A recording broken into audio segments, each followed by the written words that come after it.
자, 생명 시스템. 자, 그 시스템이라는 말을 무슨 뜻이냐? 뿅뿅뿅 여기.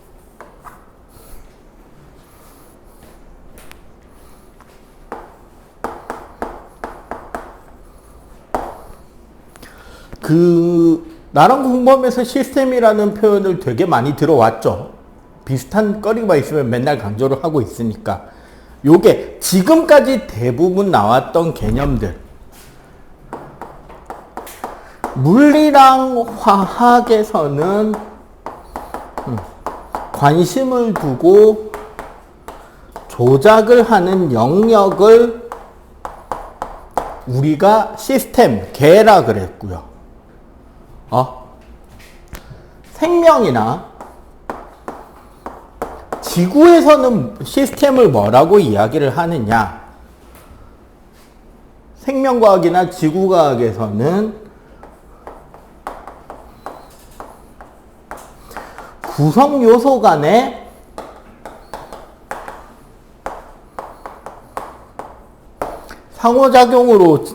상호작용으로 인해서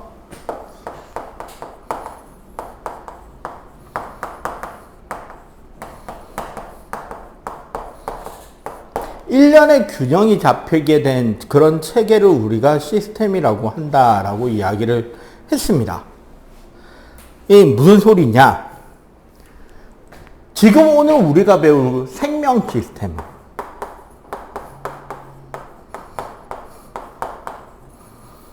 그러면 간단하게 이제 요 말에 생명 시스템이라는 말이 붙으면 우리 요 앞에 역학 시스템 그 앞에 배운 게 지구 시스템이었잖아.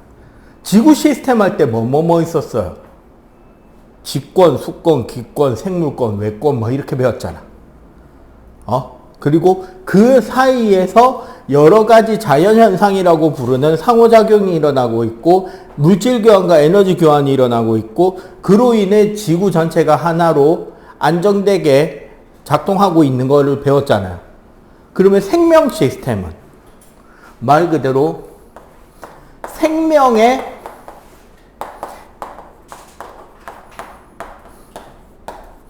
구조에 대해서 배울 거고 생명을 구성하는 구성 요소에 대해 배울 거고 그 생명의 작용에 대해서 배울 거라고 생각을 하면 생명 시스템이 뭐다라는 정리가 되겠다. 그지? 자, 그래서 생명 시스템의 구조는 기본적으로 세포, 조직, 기관, 개체가 있습니다. 이게 기본 단위죠. 자, 각 단계의 핵심적인 키워드만 뽑아볼게요. 세포라는 것은 생명체의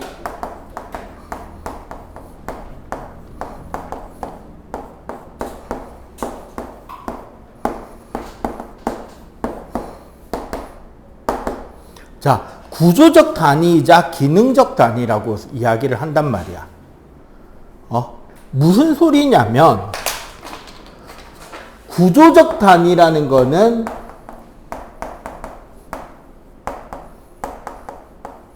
생명체가 세포로 구성되어 있다라는 뜻이에요. 세포들이 모여서 생명체를 이루고 있다는 거고 기능적 단위의 뜻은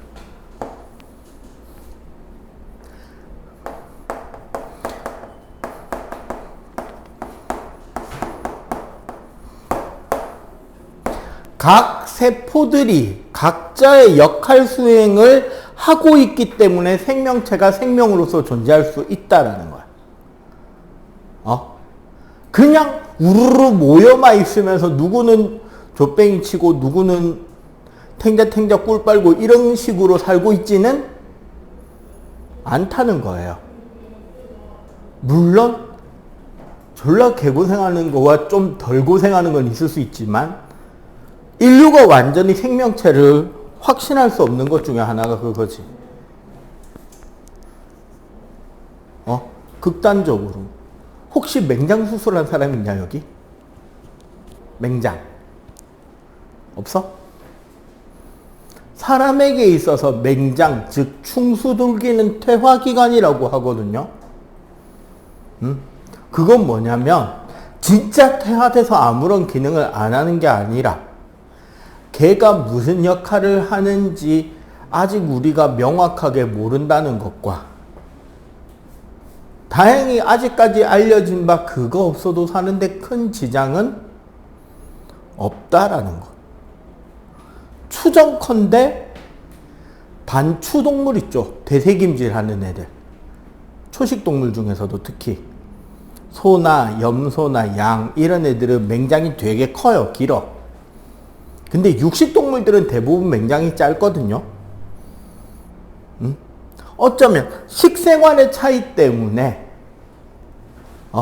그 부분이 변하지 않았는가라고 우리는 비교해서 추정해 볼 뿐이지 100% 안다라고 자신 있게 말할 수 있는 없다는 거야.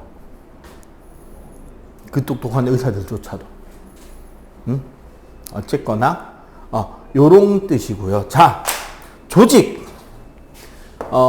조직의 핵심 키워드는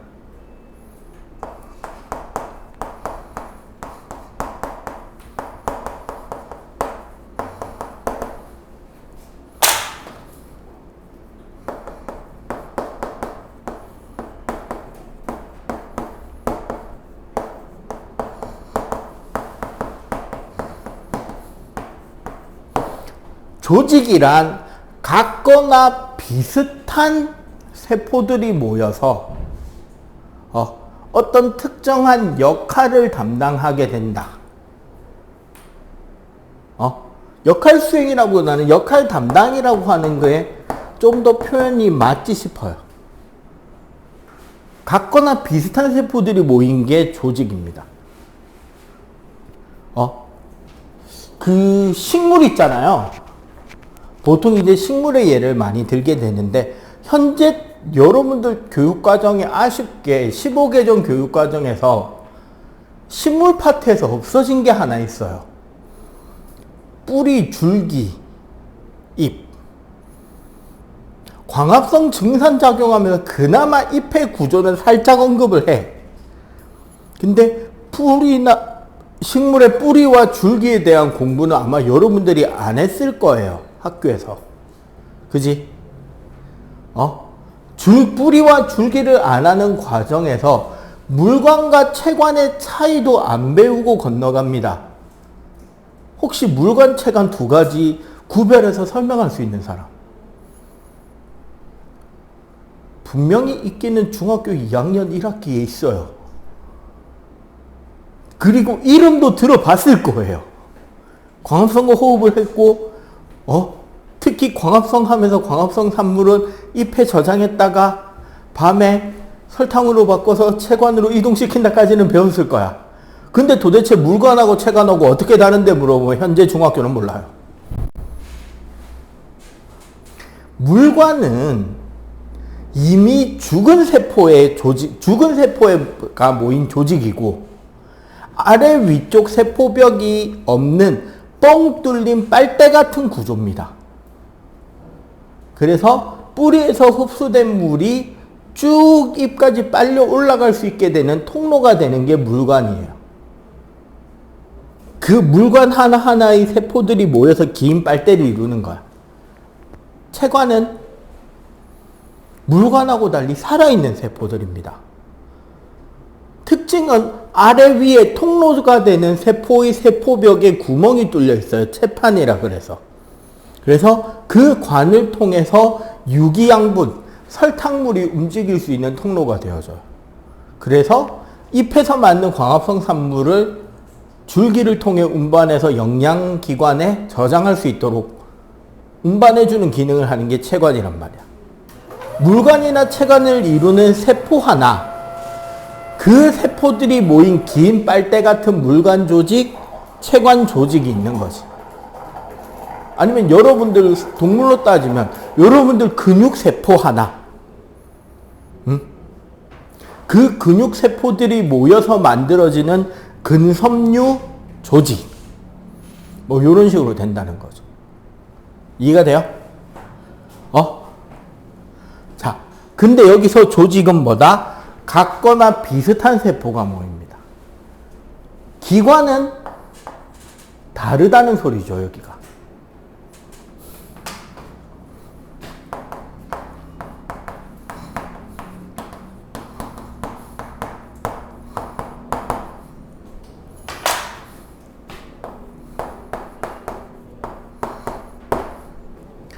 다양한 형태를 가지는 조직들이 모이고요. 그래서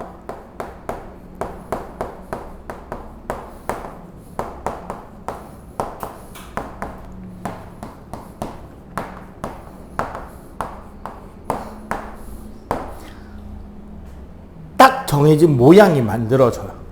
기관에 이르면서. 순대 좋아하냐? 순대. 우리가 순대를 사 먹으면은 그 같이 딸려오는 다양한 돼지의 부속 내장 기관들 있잖아요. 우리는 그 모양을 보고, 아, 이거는 허파, 이거는 심장, 이거는 위, 이거는 간, 이런 걸 알 수 있잖아. 세포 하나 보고 그게 어디에 붙어 있던 세포인지 알 수 있을까? 조직 하나 보고 어디에 있던 조직인지 알 수 있을까? 그 두 가지는 힘들단 말이에요. 근데 기관이 되면 그 기관 특유의 모양이 있고 그 모양과 형태는 그 기능을 하기 위해서 만들어진 구조가 나온단 말이에요. 그래서 형태와 기능이 만들어지는 게 기관. 그리고 개체는 말 그대로 동물이면 그냥 한 마리, 식물이면 한 그루가 되겠죠. 그리고 여기 띄워놓은 이유는 뭐다? 식물의 경우 요 사이에 조직이 모여서 만들어지는 조직계가 존재한다는 거고요. 그 말은 동물의 경우 기관이 모이는 기관계가 존재한다는 겁니다. 2학년들은 오늘 8시부터 시작해서 배울 동물과 에너지 단원. 학교 교과서나 문제집엔 분명히 단원 제목이 동물과 에너지라고 되어 있잖아요. 근데 대부분 학원 선생님들한테 그 단원을 물어보면 뭐라 그러느냐? 소순호배라 그럽니다. 소화순환호흡배설. 근데 사실 이게 뭐냐면 소화계, 순환계, 호흡계, 배설계인 거예요. 그러면 소화계는 뭘까요?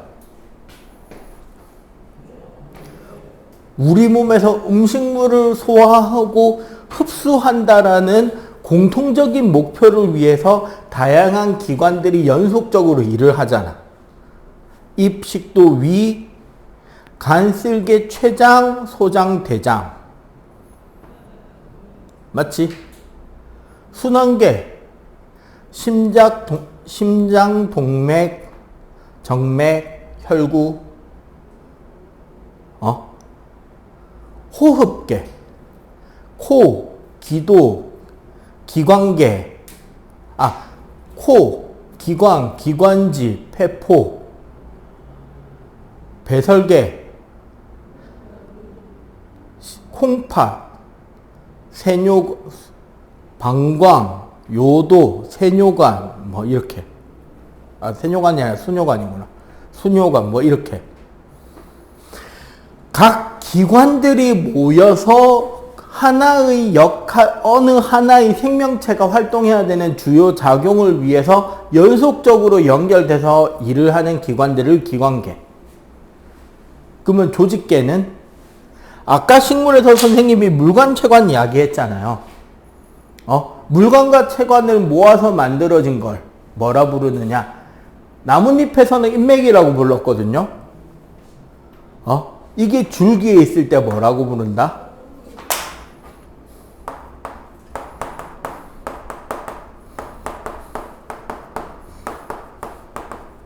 물관과 체관과 형성층을 합쳐서 부르는 말.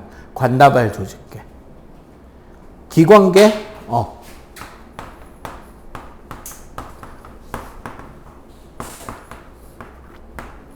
소순호배 말고도 신경계, 내분비계 이렇게 쭉 이야기할 수 있단 말이지. 오케이? 요런 형태를 띠게 된다. 그래서 요렇게 구조를 익힐 수가 있다. 됐나요? 자, 그럼 이제 세포와 세포 내 소기관 설명해야 되니까 요거 정리할 거 빨리 정리하고 계속 이어갈게요. 바로 지워도 되겠냐? 자, 우리 중등 과정에서 배우는 세포 안에 들어있는 것들은 핵, 또 핵막인 뭐 이건 다 핵, 또 세포질, 세포망, 식물이면 세포벽, 그 다음 뭐 액포. 너희들이 배울 때까지만 해도 미토콘드리아였던 마이토콘드리아. 왜 글자 바뀌었냐 우기지 마세요. 교육부에서 그렇게 가르치랍니다. 어이쿠 당당하게 들어온다. 마이토콘드리아, 미토콘드리아입니다. 이게 외래어 단어들의 표기법이 미국식 발음으로 조금씩 바뀌어가는 중인 거예요. 딱 10년인가 15년쯤 전에 뭐가 바뀌었었냐면 아밀라제가 아밀레이스가 되었습니다. 지금 2학년 같은 경우는 심지어 그러면서 그때는 소화 효소 종류별로 다 배우던 거 현행 15개정 교육 과정에서는 말테이스, 락테이스, 수크레이스 가르치기 귀찮다고 그냥 탄수화물 소화 효소라고 가르치고요. 펩티데이스 설명하기 싫어서 단백질 소화 효소라고 가르칩니다. 옛날에는 그 다 나눠서 배웠는데 지금은 다 빠진 상태고요. 그 세포파는 미토콘드리아가 마이토콘드리아로 바뀌었어요. 아마 여러분들은 교육과정상 바뀌지는 않을 텐데 여러분들이 대학 갈 때쯤 되면 더 이상 칼륨은 칼륨이 아닐 거고 나트륨은 나트륨이 아닐 겁니다. 내가 볼 때 다음번에 바뀔 게 그 둘일 것 같아요. 나트륨은 소디움이라 그럴 거고요. 이제 소디움, 우리 소다라고 부르는 게 소듐이죠. 베이킹 소다라 그러잖아. 탄산수소 나트륨을. 그 다음에 칼륨은 조만간 포타슘으로 바꿔서 부르게 될 겁니다. 지금까지 바뀌어온 것처럼. 요오드가 아이오딘으로 바뀐 것처럼. 망가니즈로 바뀐 것처럼. 한글 글자 수만 늘어서 필기하기 귀찮아 죽겠네. 자, 계속 갈게요. 그래서 중학교 때 배운 것들은 되게 간단하게만 갈게요. 우리 봐봐. 세포에는 자, 핵이 있고 세포질이 있고 이제 막구조인 세포막과 세포벽이 존재하겠죠. 세포벽은 식물에만 존재하니까 별도로 뺄 거고요. 그리고 뭐 핵도 우리가 통과 요 챕터에서는 핵 자체가 중요하게 이야기하는 건 아니니까 이번 챕터의 주인공은 여기죠. 세포질.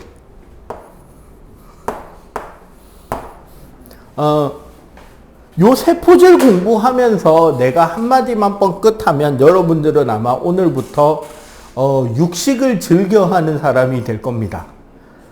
육식을 즐겨한다기보다는 채식 혐오론자가 될 확률이 상당히 높은 게 있어요.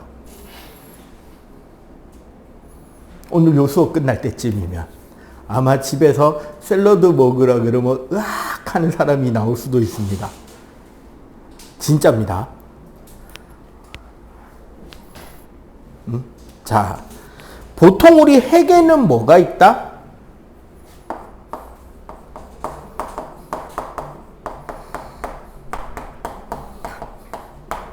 유전물질, 즉 유전정보가 저장되어 있죠. 맞지? 유전물질, 유전정보가 저장되어 있는 곳이 핵입니다. 얘네들은 핵 안에 뭐 중요한 거 이야기는 안 할 거고요. 자, 세포질에 있는 것 중에 기존에 있는 거 3가지, 새로 나온 거 3가지를 분리해서 공부를 하도록 할게요. 자, 기존에 우리가 알고 있던 거,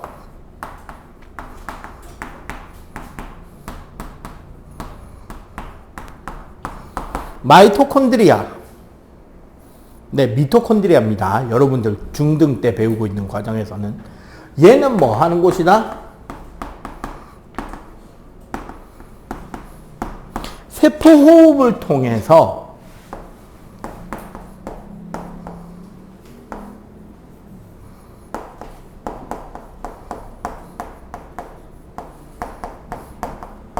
ATP라는 에너지를 생산하는 녀석이 마이토콘드리아입니다. 이 ATP를 통해서 우리는 근육을 움직이고 생각하고 명령을 전달하고 호르몬을 만들고 각종 우리가 살아가기 위해 필요한 온갖 종류의 에너지들은 생체 에너지인 ATP를 사용하게 돼 있어요. 그러니까 여러분들이 운동하고 나면 되게 숨이 헐떡거려지잖아. 특히 빡센 운동하고 나면 더 하잖아요. 이게 숨을 못 쉬어서 숨을 헐떡거리는 게 아니에요. 산소가 부족한 게 아니야, 정확하게는. ATP가 부족해진 거예요, 여러분들 몸 안에서. 여러분들 몸 안에는 일정 농도로 ATP를 만들어 놔요. 근데 내가 급격한 운동을 하면서 근육 운동이나 이런 걸 시킨다고 ATP를 쓰기 시작한단 말이야. 그럼 ATP 농도가 쭉쭉쭉쭉쭉 떨어지겠지? 떨어지면 그때부터 몸에 있는 세포들의 마이토콘드리아는 뭐 하기 시작한다? 세포 호흡을 하면서 ATP를 계속 만들어 채워주는 거예요.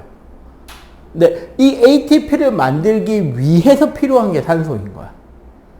우리 중학교 과정에서 광합성과 호흡할 때 광합성은 에너지를 저장한다. 호흡은 에너지를 생산한다 그럴 때 그 에너지가 ATP입니다. 아데노신 트라이포스페이트라 그래가지고 3인산 아데노신이라는 게 있어요. 그냥 생체화폐라고 생각하면 됩니다. 자, 그 다음에 엽록체. 얘도 주로 식물. 왜 엽록체를 주로 식물이라 그랬느냐? 요즘에 이제 쇼츠에 종종 나오면서 많이들 이야기하는 게 있죠. 미역은 동물인가 식물인가?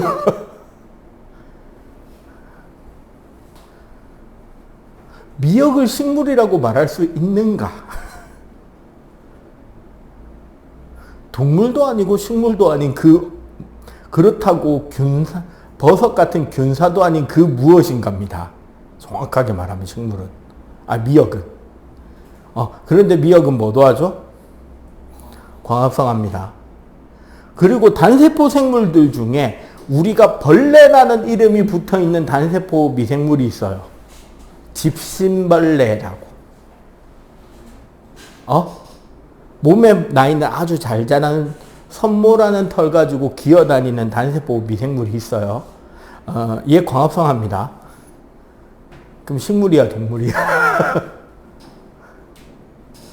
움직여 다녀요.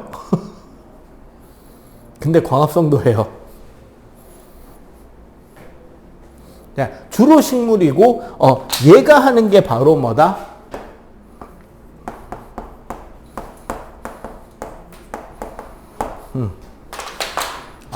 순서대로 똑같이 써야 되지.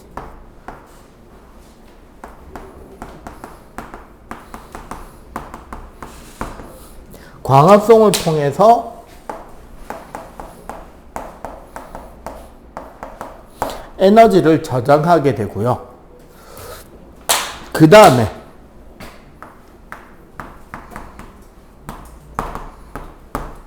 액포라는 조직이 있어요. 주로 식물체에 많은데 주로 식물이라는 말은 한 10년쯤 전에 동물세포에도 있는 게 발견이 되긴 했거든. 일부 동물에서. 액포라는 이 세포내 조직은 기본적으로 식물에 많은 이유가 식물은 세포벽으로 둘러싸여 있잖아요. 그리고 동물세포에 비해 식물세포들은 탄탄한 조직을 가지고 있어요. 그러다 보니까 세포 하나하나가 물질 교환을 원활히 하지 못합니다. 여기서 물질 교환이라는 건 세포 바깥으로부터 산소와 양분을 공급받고 이산화탄소와 노폐물을 배출하는 기능이에요. 이런 물질 교환이 원활해야 생명체를 구성하는 세포들이 각기 잘 살 거 아니야. 근데 이 물질 교환이 원활하지 않다 보니까 식물 세포들에 있어서는 어떻게 하느냐면 세포의 생명활동, 즉 에너지를 생산하거나 하는 각종 물질 대사 과정에서 만들어지는 노폐물들을 세포 밖으로 다 배출하지 못하니까 차라리 세포 안에 별도의 풍선 같은 조직을 만들어 놓고 그 안에 생명활동으로 인해 만들어진 노폐물을 채워넣는 세포 내 조직을 하나를 만들어 놓은 거예요. 그게 액포입니다. 일반적으로 동물들에게 있어서 생명활동으로 생기는 노폐물을 두 글자로 뭐라 그러죠?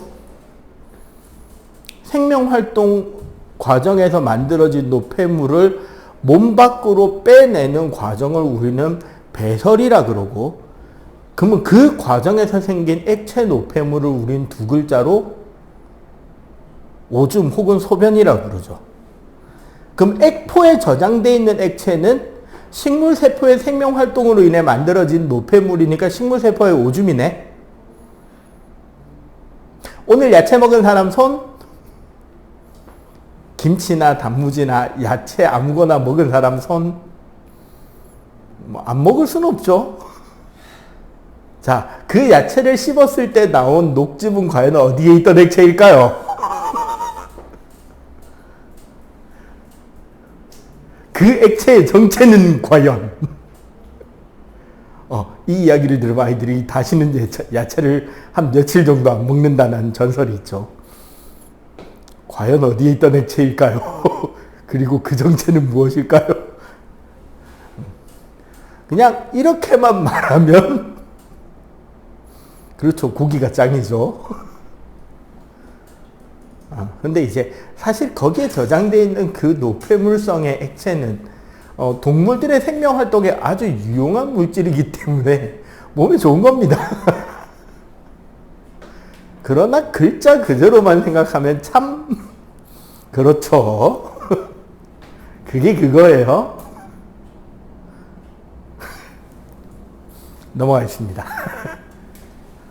자, 그 다음에 이제 우리가 이제 처음 보는 물질들이 나옵니다.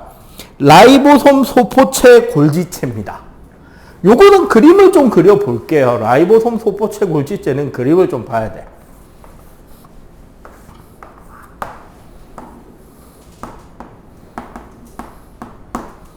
자, 핵. 핵을 중심으로 주변을 보면 그 미역귀? 미역꼬다리라 그러는데 경상도 사투리로는 그 미역귀라 그래서 포자를 뿜어내는 그 뿌리 부근에 이 꼬불꼬불한 그 모양의 조직 비슷한 게 요 책에 보면 색깔을 일부러 다르게 했는데 실제 색깔이 다르진 않습니다. 이거는 그래픽적으로 여러분들한테 알아보기 좋으라고 그려놓은 건데 핵 부근에 이렇게 돼 있는 조직이 있죠. 요게 핵 부근에 핵을 둘러싸고 있는 녀석이 있고요. 그리고 조금 멀리 떨어져서 황토색으로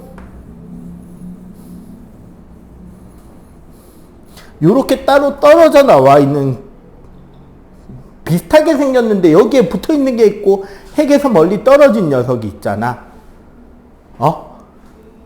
파란색으로 돼서 핵 부근에 붙어 있는 얘 이름이 소포체. 비슷하게 생겼는데 핵에서 좀 멀리 떨어져 있는 얘 이름이 골지체입니다. 그리고 라이보솜이라고 진짜 중요한 조직이 있는데 여기에는 무슨 색으로 되어 있나? 그냥 빨간색 점으로 찍혀 있네요. 요 소포체 표면을 보면 요렇게 빨간 점들이 소포체 표면에도 오돌토돌 붙어 있고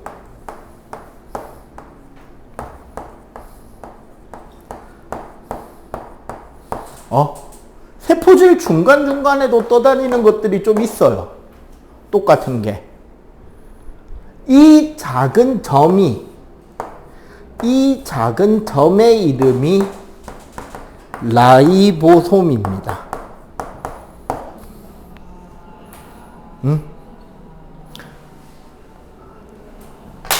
자, 라이보솜.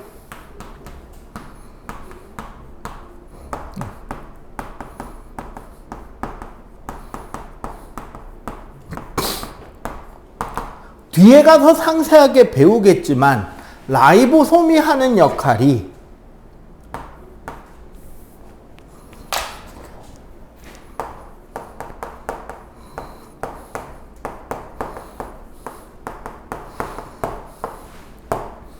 단백질 생산하는 곳이에요.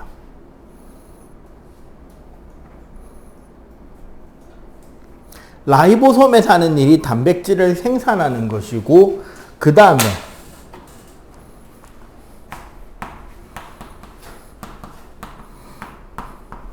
소포체가 하는 일이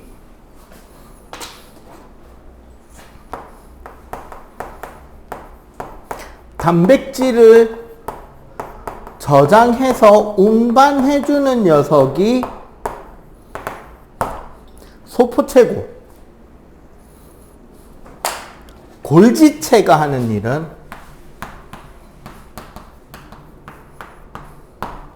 단백질을 세포 밖으로 배출하는 곳입니다.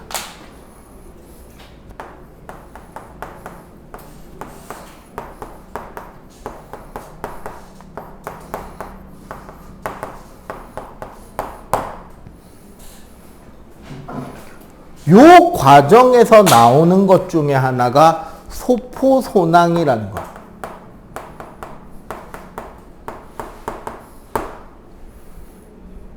자, 설명을 하자면 이런 거예요.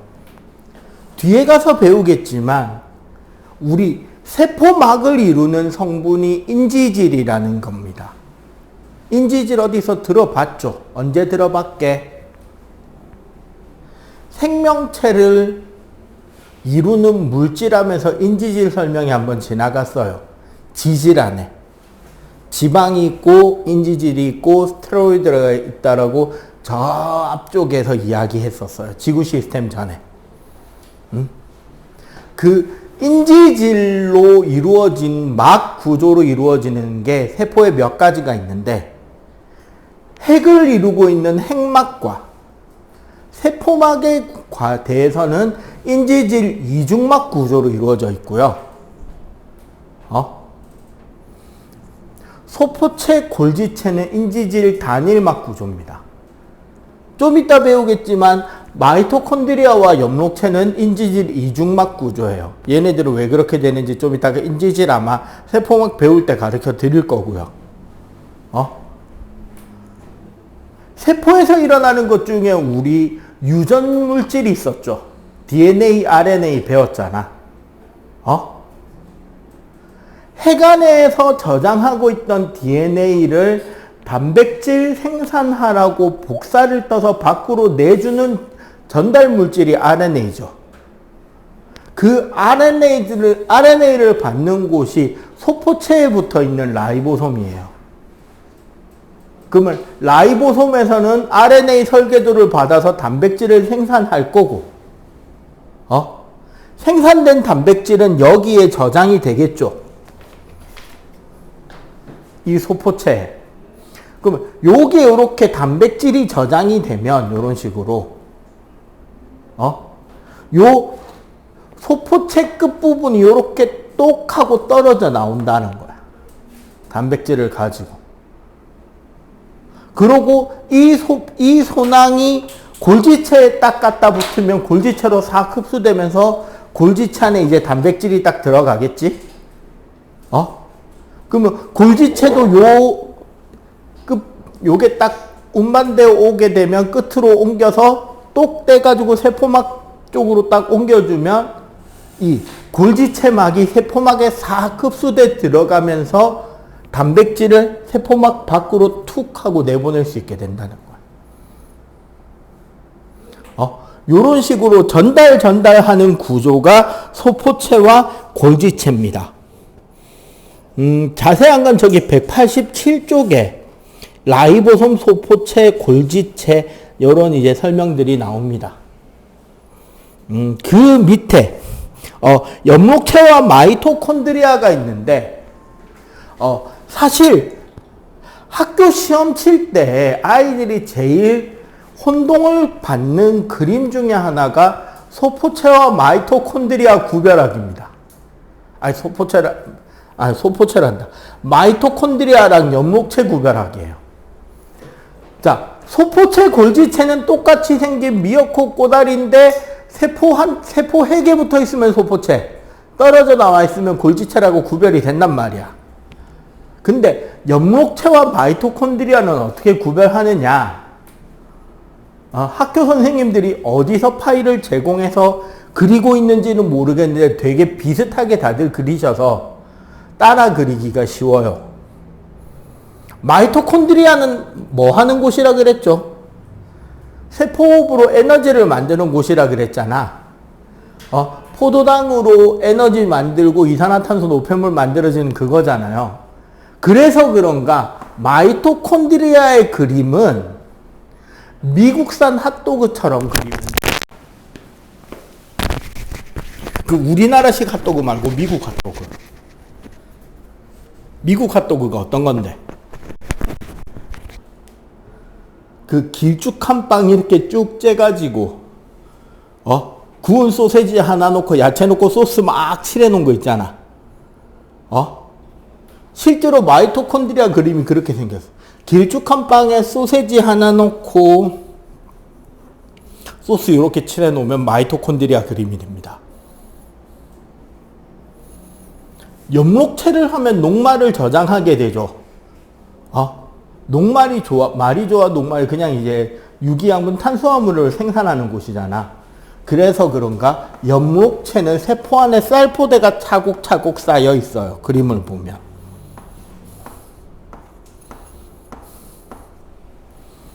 요렇게 보시면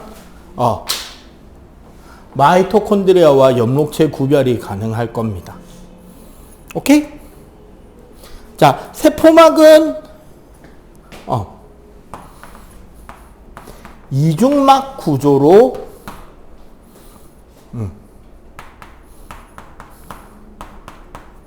물질의 선택적 운반을 할 수 있도록 해주는 도구가 되고요. 세포벽은 식물에 있어서 세포 형태를 고정해 줍니다.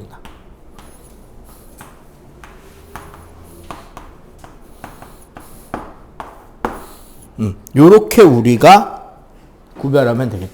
그래서 동물 세포는 세포벽이 없으니까 이렇게 눌러보면 어때요? 말랑말랑하지? 식물은 딱딱하잖아. 요게 세포벽 차이로 만들어지는 거예요. 오케이?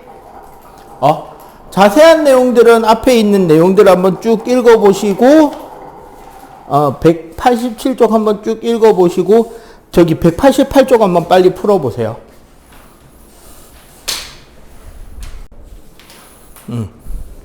세포막.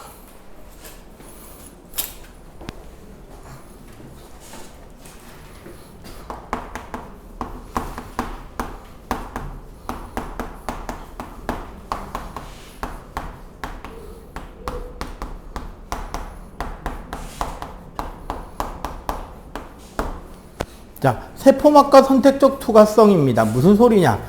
세포막이 어떤 구조인지, 그리고 아까 말한 막 구조라는 게 뭐인지를 좀 설명을 듣고요. 그리고 어째서 세포막은 물질을 원하는 대로만 통과시키고 받는지, 어떤 식으로 그걸 조절하는지를 배우는 단원이라고 보시면 돼요. 일단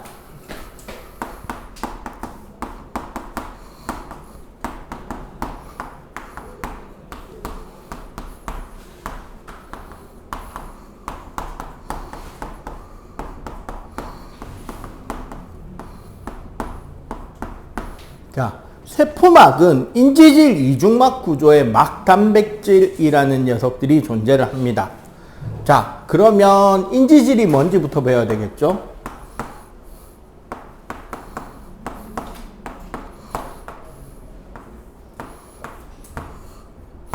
보통 요렇게 많이 그리는데, 원래 정확하게 그리려면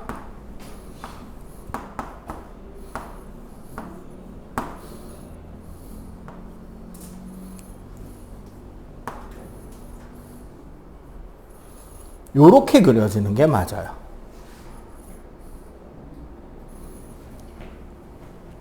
자, 하나씩 부위별로 설명을 하자면 요 위에 있는 얘가 인산기입니다. 쉽게 말해서 인산이온이 붙어 있다라고 생각하시면 되고요. 요게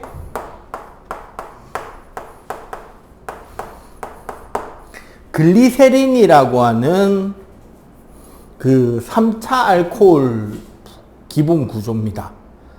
그러니까 탄소, 수소 분자라고 생각하시면 돼요. 요거 한 가닥이 지방산입니다.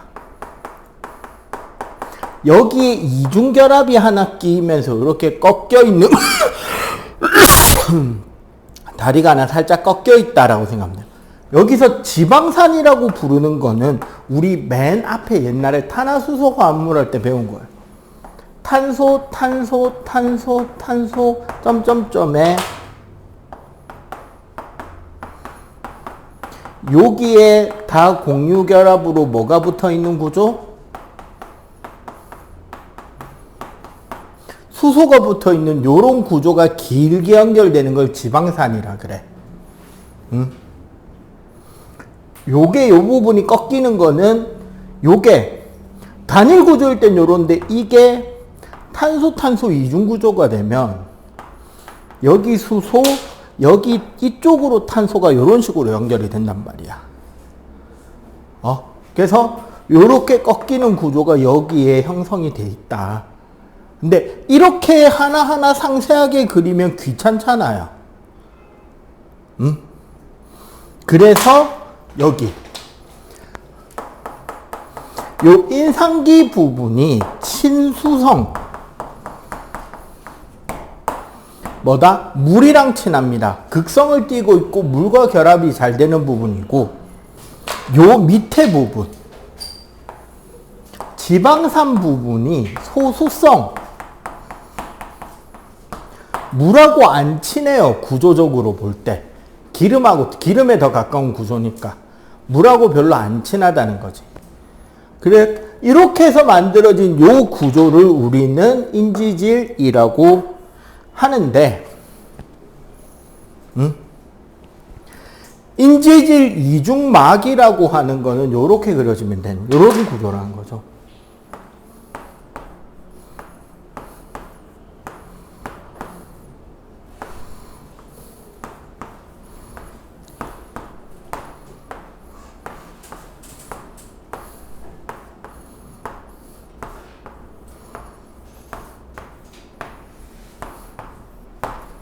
요런 식으로 이중으로 막 인지질들이 모여 있는데 이게 이중으로 요런 구조가 되면 잘 봐봐.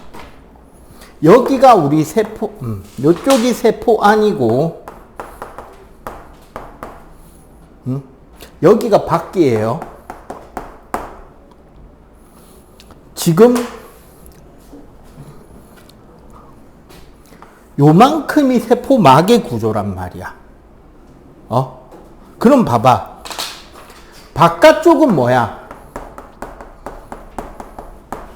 세포질 안쪽도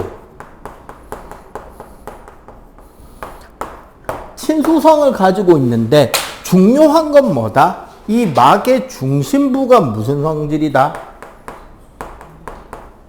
그치. 소수성을 가지고 있다는 거죠. 그렇기 때문에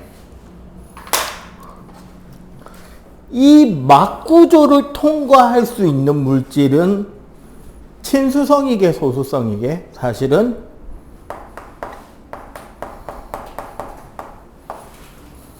소수성 분자들만 통과할 수 있어요. 막으로. 막을 통과할 수 있는 소수성 분자들의 특징을 굳이 말하자면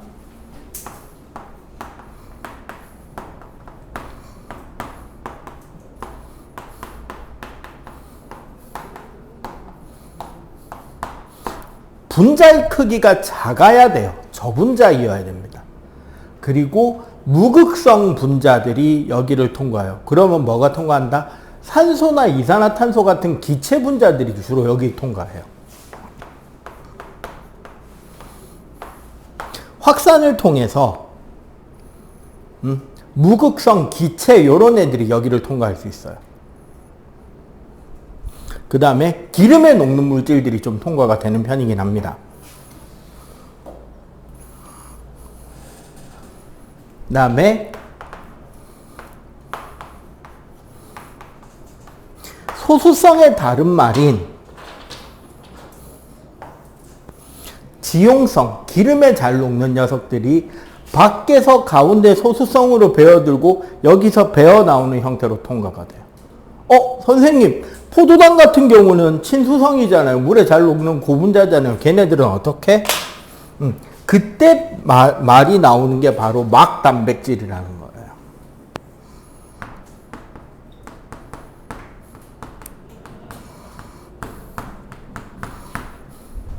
세포막에는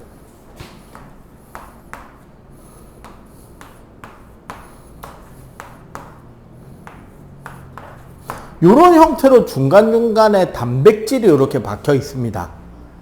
그 위치가 고정된 것은 아니에요. 자, 주의사항.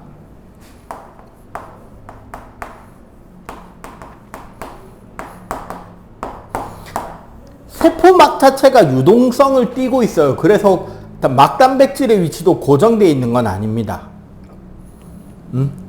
이 막 단백질을 통해서 뭐가 통과가 가능하다? 여기에 통과할 수 있는 물질들이 친수성 물질들이에요. 그럼 상대적으로 어떤 애들?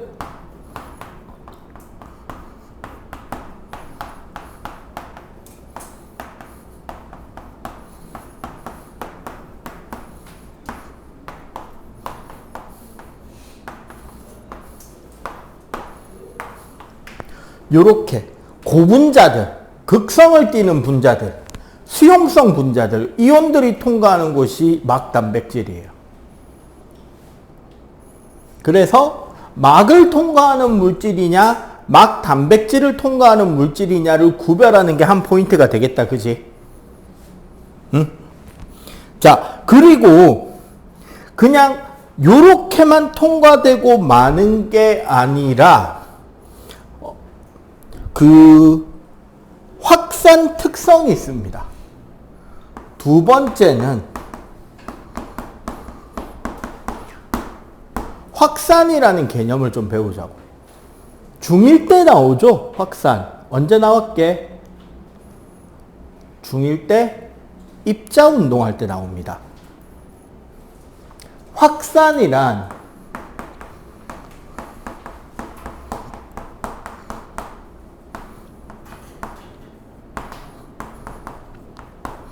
입자가 스스로 운동하기 때문에 나타나는 현상이고요.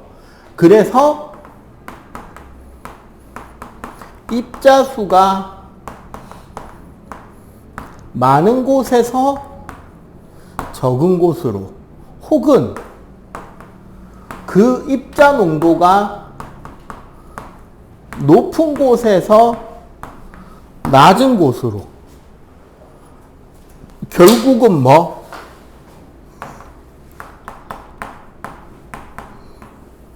확률이라는 개념을 통해서 퍼져나가는 거예요. 그리고 여기서 스스로 운동이라 그랬잖아요. 스스로 운동한다는 말은 다른 말로 저절로 운동한다라는 거와 같은 뜻이고, 저절로 운동한다라는 말 자체는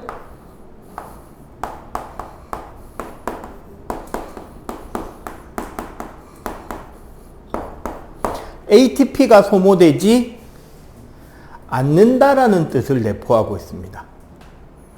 ATP가 소모되지 않고 입자가 스스로 운동하기 때문에 퍼져나가요. 이거를 일반적인 확산이라고 하는데, 차이가 좀 있다는 소리겠죠.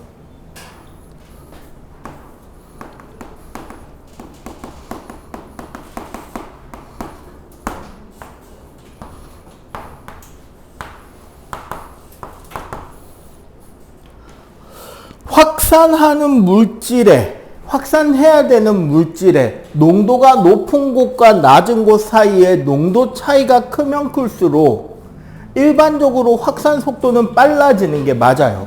확률 싸움이기 때문에. 무슨 소리냐면 이거야. 봐봐.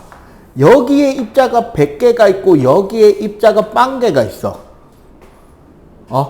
그럼 입자가 확산하는 과정에서 100% 랜덤하게 움직이지만 여기서 여기로 올 확률과 여기서 여기로 갈 확률은 100대 0이겠죠. 맞지? 근데 입자 수가 예를 들어 80개 대 20개가 됐어. 그러면 여기서 넘어올 확률과 여기서 넘어갈 확률은 이제 몇 대 몇으로 바뀐다? 4대 1이 되겠지. 확률적으로. 그러면 시간이 지나면 지날수록 어떻게 된다? 입자가 스스로 운동하는 과정에서 모든 곳의 농도가 대략 비슷비슷하게 균일하게 흩어지겠죠. 확률적으로. 그렇게 일어나는 것이 당연하고 자연스러운 것이고, 그래서 그런 물질 이동을 일으키는 데는 에너지 소비가 필요하다, 필요 없다? 필요 없이 저절로 일어나는 거겠죠. 그런데 여기서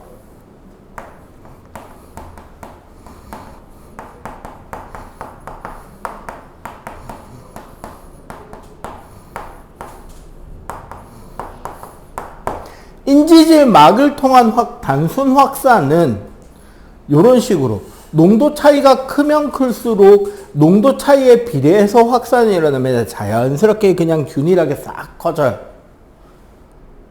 그에 비해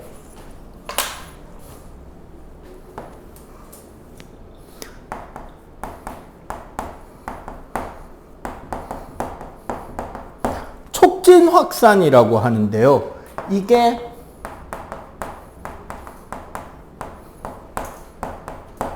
막 단백질을 통한 물질 이동입니다.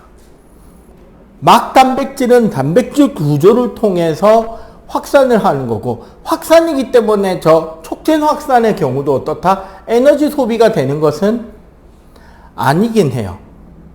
그런데 막 단백질이 열어주는 통로를 통해서 빠른 이동이 가능하기 때문에 촉진 확산의 경우 어떻다? 상대적으로 농도차가 적을 때도 더 적극적으로 물질 이동이 일어나진다는 거지.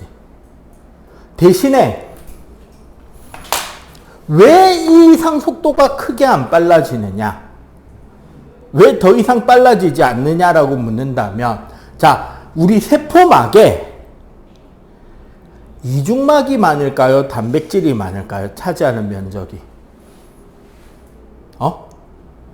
이중막이 더 많겠죠. 막단백질 양에 한계가 있기 때문에 일정 이상 더 빨라지는 것은 쉽지 않다. 그리고 이런 이중막을 가지는 이유가 원하는 물질들만 통과시키고 하는 것을 어느 정도 세포가 컨트롤할 수 있기 때문인데, 그래서 아주 원시적인 생물인 원핵 생물일 때는 세포에 핵이 없었습니다. 원핵 생물 때는. 그래서 그 세포의 유전자가 그냥 세포질 전체에 흩어져 있는 약간 그런 느낌의 세포들이었어요. 원시바다에 최초로 태어난 생물들이 바로 이 원핵 생물들이었어.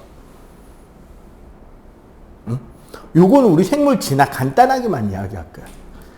최초의 생물은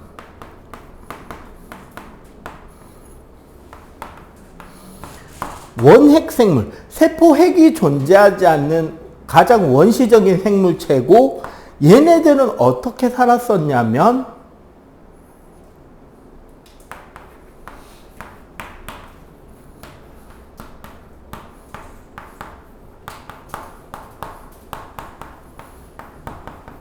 자, 요거 뜻만 좀 기억하세요.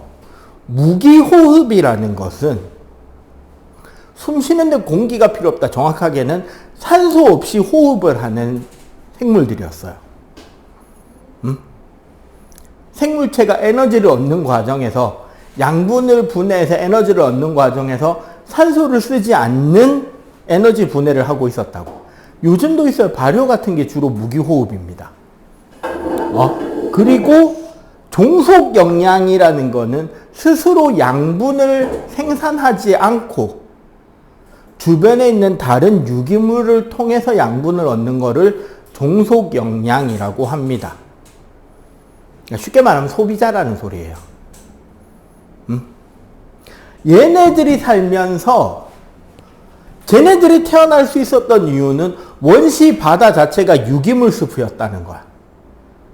공기 중에서 번개치고 하면서 아미노산이 어쩌다가 만들어지고, 그 아미노산들이 바다에 쌓인 상태에서 우연하게도 아미노산들이 펩타이드 분자 결합으로 단백질이 만들어지고 원시 세포가 만들어지고 원시 생명체가 태어난 상태란 말이야.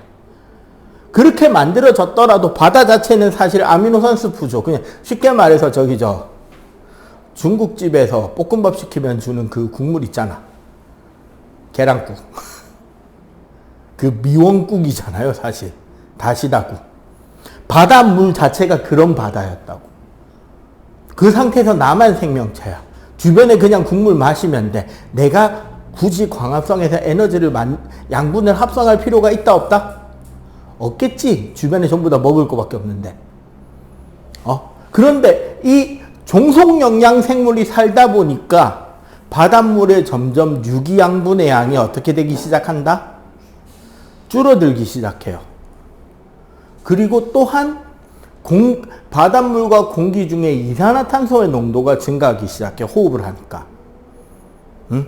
그래서 그 다음에 태어난 생물이 역시 아직은 원핵 생물, 박테리아 정도의 종류인데 뭐를 하기 시작한다?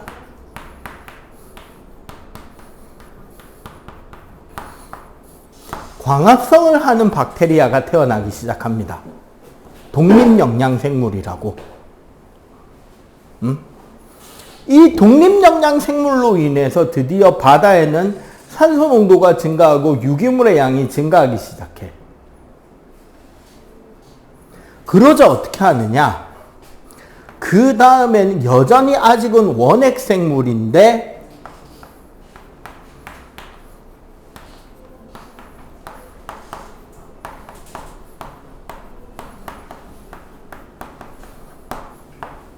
드디어 산소를 사용해서 에너지를 만드는 유기호흡 박테리아들이 만들어져요. 그리고 종속영양체. 이제 다시 주변에 유기물이 늘었으니까. 이 뒤에 어떻게 하냐면 원래 있었던 이 무기호흡 종속영양체, 얘네들은 오랫동안 살아왔고 오랫동안 그 환경에 적응 진화를 해왔으니까 사이즈가 크고 힘이 셀 거 아니야. 얘네들이 요 그 다음 2세대 세포들을 잡아먹고 자신의 세포내 소기관으로 쓰기 시작합니다. 그러면서 원래 세포의 유전자랑 얘네들의 유전자가 섞이면 돼요, 안 돼요? 섞이면 안 되겠지. 그지? 그래서 자기의 유전 정보를 핵이라는 형태로 만들고 그 핵을 지키기 위해서 인지질 이중막 구조를 만들어요. 그걸로도 불안해서 원래 독립되어 있던 이 두 종류의 박테리아들을 이중막을 씌워서 자신의 세포내 소기관으로 가두는 거야. 얘네들 유전자와 이 오리지널 유전자는 서로 다른 유전자겠죠, 당연히. 맞지? 이렇게 해서 잡아먹으면서 독립영양 박테리아가 뭐로 바뀐 거다?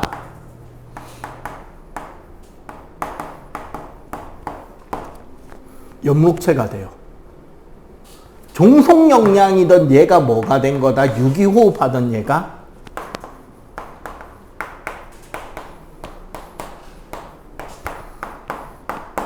마이토콘드리아가 되는 거야. 이거를 둘 다 잡아먹은 원래의 원핵생물은 진핵생물로 진화하면서 둘 다 먹은 놈은 뭐가 된다? 오히려 식물이 되고, 광합성 가능하던 독립영양 박테리아를 세포내 소기관으로 받아들이지 못한 세포는 동물세포로 진화하게 된 거야. 그리고 그러다 보니까 원래는 세포 막 구조였던 구조랑 똑같게 핵을 지키기 위한 핵막, 이중막, 그리고 얘네들 유전자가 원래 세포에 섞이지 말라고 얘네들을 따로따로 고립시켜서 묶어놔야 될 거 아니야. 그렇게 해서 만든 게 엽록체와 마이토콘드리아의 이중막 구조인 거야. 그 뒤에 필요에 따라서 물질을 외부로부터 받아들이고 물질을 외부로 보내기에 좀 더 쉬운 구조를 만들기 위해서 단일막 구조인 소포체나 골지체를 만들게 되는 거야. 걔네들은 단일 구조예요. 오케이? 요렇게 우리는 막에서 선택적 투과를 이야기를 할 수가 있었다. 자, 요거 일단 정리하고 오늘 혈액 이야기 좀 이따 쭉 이어서 할게요. 자, 계속 이어갈게요. 3투.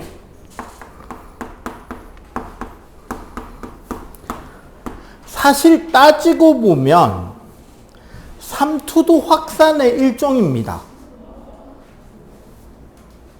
라고 말할 수 있어요. 대신에 3투 현상에서 가장 중요한 개념 중에 하나가 바로 뭐냐면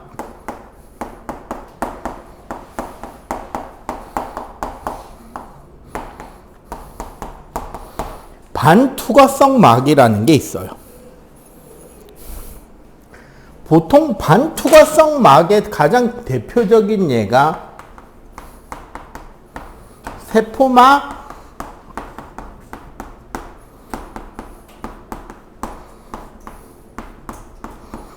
셀로판 비닐, 이런 것들이 3투막에 속해요. 정확하게는 얘네들은 왜 이런 성질을 가지게 되냐면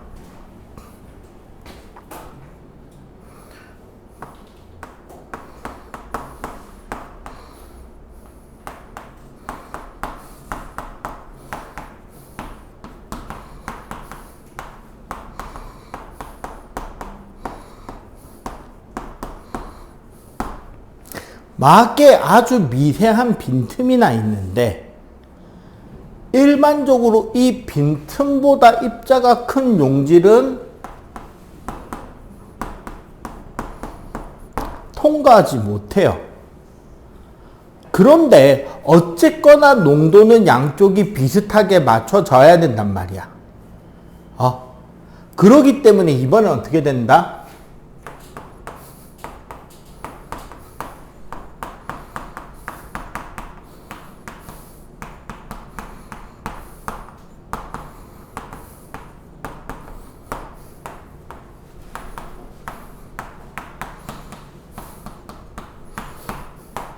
주로 용매인 물이 어디서 어디로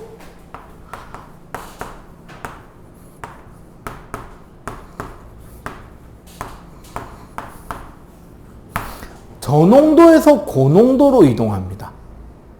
아까 우리 확산은 용질 입자가 고농도에서 저농도로 퍼져나간 거잖아. 삼투는 막을 경계로 용질이 이동하지 못하기 때문에 용매가 어디서 어디로? 저농도에서 고농도로. 용매가 이동해 가는 거야. 그래서 어떻게? 농도를 비슷하게 맞춰주는 효과가 있는 거야. 그러니까 이런 거죠.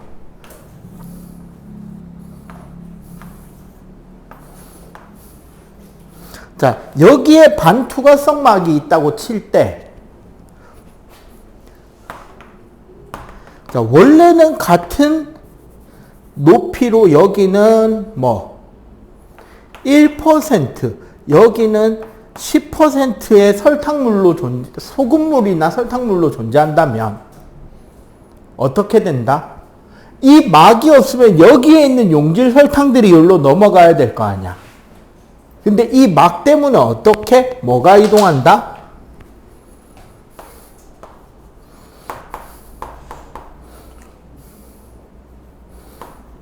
물이 저농도에서 고농도 쪽으로 이동해 가는 거야.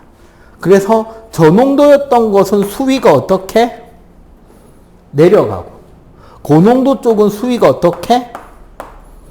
올라가는 형태로 이동하게 되는데 이걸 삼투현상이라고 해요. 요것 때문에 일어나는 게 여러분들 아까 말한 수영장에서 손가락 쭈글쭈글해지는 거예요.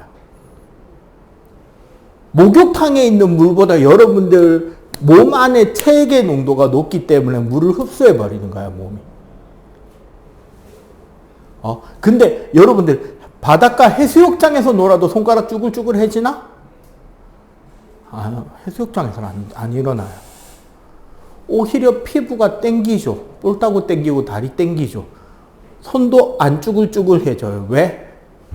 여러분들 몸 안의 체액 농도와 바닷물의 농도를 비교하면 어디가 더 짜다?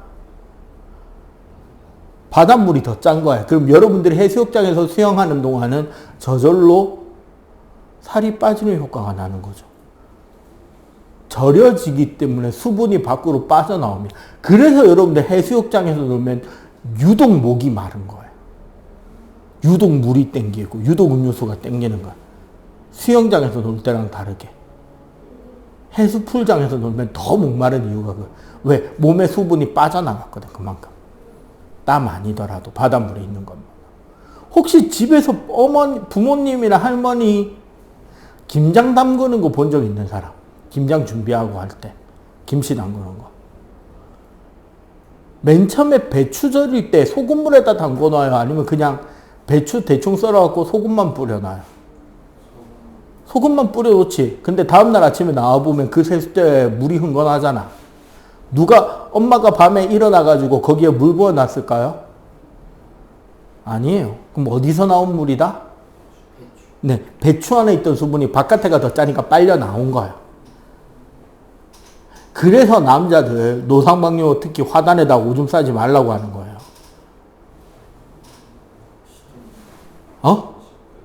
네, 식물이 시들 수 있는 거예요.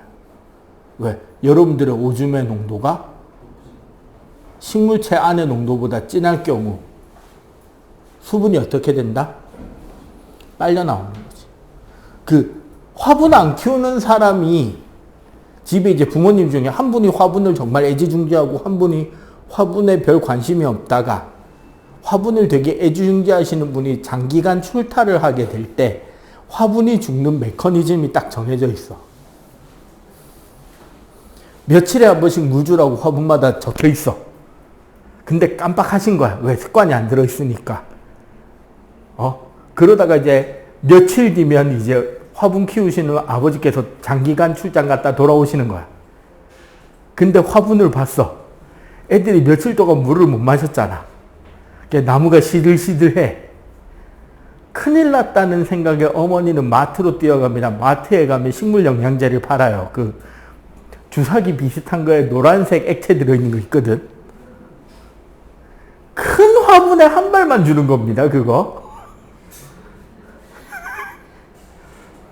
빨리 살려야 된다는 걱정에 영양소를 몇 개, 두세 개 화분에다가 급하게 꽂아. 천천히 흡수돼야 되는데 빨리 한다고 꾹꾹 짜, 막.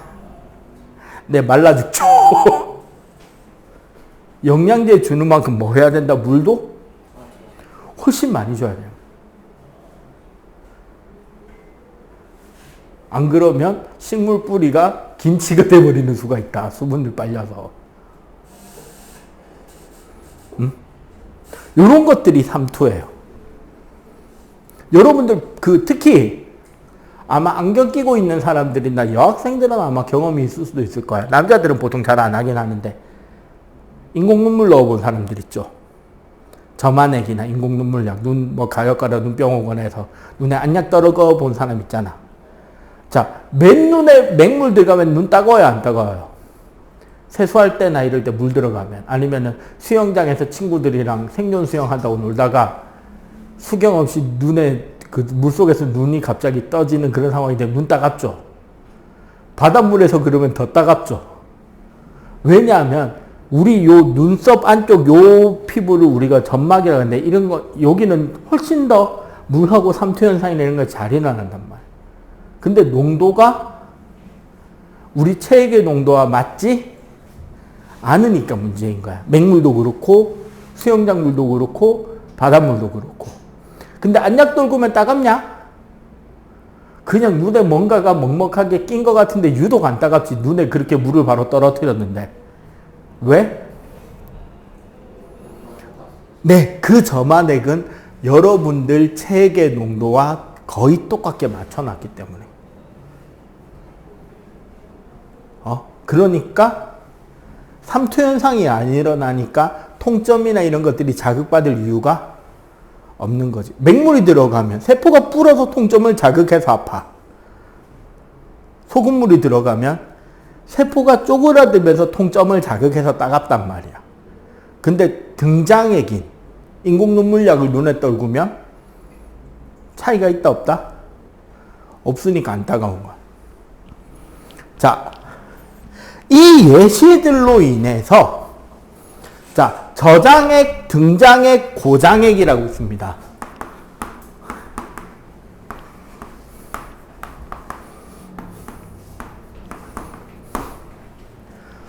저장액이란 체액보다 농도가 낮은 걸 저장액이라 그러고요. 그러면 고장액은 농도가 높은 게 고장액이겠죠. 등장액은 간단하게 말해서 우리 생리식염수라고 부르는 그 인공눈물약의 그 농도입니다. 사실 그 코감기 오고 나도 이제 오늘 저녁에 집에 가서 할 건데 비염 자주 오고 코감기 자주 오는 사람들 코가 간질간질하고 감기 느낌이 싹 올 때 되게 빨리 잘 낫는 방법 중에 하나가 생리식염수 약국 가면 팝니다. 큰 통. 얼마 안 해요. 그거 한 통 사고 그 주사기 바늘 없는 주사기 사가지고 어린 애기들 때 한 번씩 해주는 분들 많던데 이렇게 해놓고 여기에 식염수 쫙 쌓아놓는 거 코 안에. 그럼 코 안에 점막 부분에 싹 이렇게 식염수가 채워졌다가 줄줄줄 흘러나오겠죠.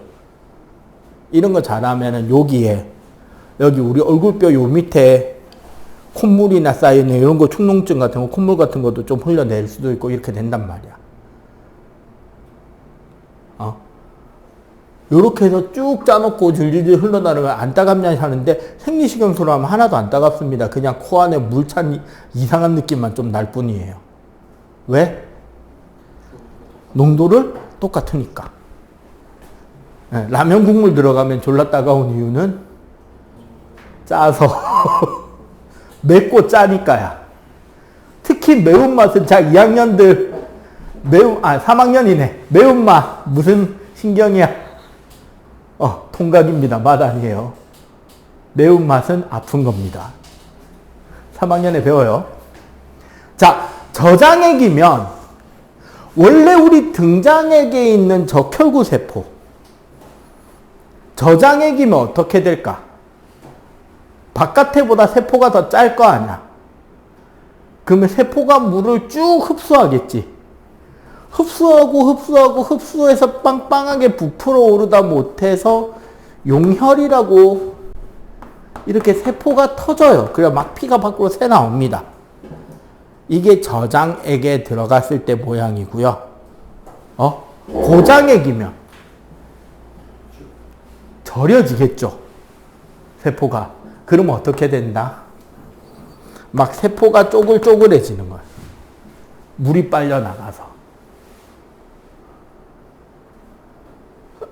식물세포는 이렇게 모양이 크게 변하지는 않죠. 왜? 뭐가 있으니까? 오늘 배운 거. 식물세포는 세포막 밖에 뭐가 있으니까? 세포의 형태를 유지시켜주는 세포벽이 있으니까. 그래서 약간 이런 육각형 모양의 세포가 있다고 칩시다. 그러면 이 육각형 모양으로 각을 잡아주는 세포벽 덕에 등장액에서는 딱 모양이 반듯하게 세포가 존재하겠죠. 근데 얘가 저장액에 들어가면 이렇게 벽이 있음에도 불구하고 세포가 물을 많이 흡수해서 뿜다는 느낌이 나겠죠. 그러면은 세포벽 자체가 약간 어떻게?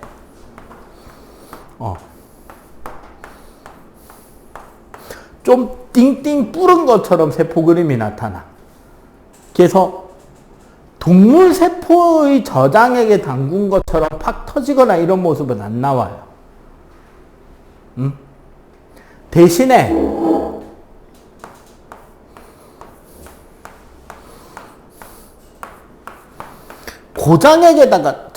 고장액에다가 담그잖아. 그럼 무슨 일이 일어나면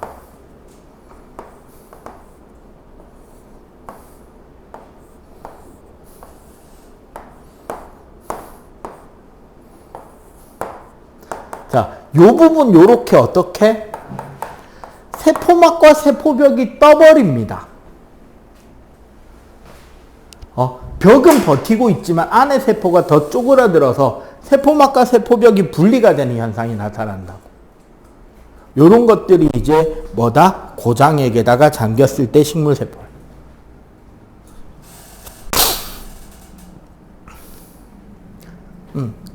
요거 잘 이용하면 여러분들 집에서 고기나 생선 같은 거 구워 드실 때도 훨씬 맛있게 구워 먹을 수 있죠. 오늘 아침에 이 방법을 선생님은 적극적으로 잘 써서 우리 아들내미 고기 구워주고 아침 먹였는데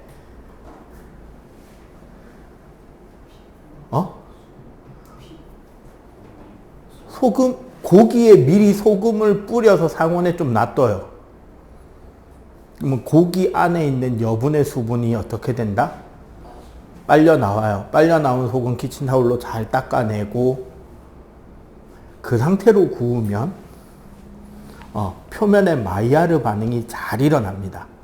스테이크 잘 구워진 스테이크처럼 표면이 사각사각 좀 약간 오일팬에 좀 많이 두르고 초반에 고온으로 바짝 구우면은 탄 것처럼 보이지만 사실은 맛있게 바삭거리는 표면 있잖아. 고기 표면. 스테이크 진짜 잘해주는 집 가면 그런 느낌 나잖아요. 표면은 튀겨진 것도 아닌데 바삭바삭거리는 느낌 나게 그렇게 되고 속에는 촉촉하게 육즙같이게 그렇게 구워졌지. 생선 같은 것도 그렇게 해서 수분을 빼면 오히려 그때 비린내가 빠져나온단 말이야. 수분 빠진 탱탱한 생선살 만들기 좋고. 숙성횟집에서 그래서 뭐 도미 같은 거 숙성할 때 다시마에 이렇게 칭칭칭 감아 놓는다든가 이런 것들이 다 수분 빼는 거예요. 올리려고. 그런 식으로도 응용이 되는 거죠. 그다음 우리 각종 절임류 있잖아요. 일본도 그렇고 우리나라도 그렇고 절임이나 무침 이런 것들, 특히 김치 같은 경우도 대표적으로 보면 생각해보면 소금에 절여 놓은 거잖아. 그러니까 배추가 훨씬 어때? 덜 사각거리긴 하지만 맛이 꽉 응축이 되지. 왜? 물이 빠져나오니까. 알겠어요? 요런 것들이 삼투의 예다. 그래서 함부로 식물에게 오줌을 싸면 안 됩니다. 노상방뇨 금지예요. 식물 죽이는 일입니다. 어르신들이 간혹 거름 주는 거도 하는데 다 죽이는 겁니다. 그거. 자, 그럼 191쪽 빨리 한번 풀어보세요.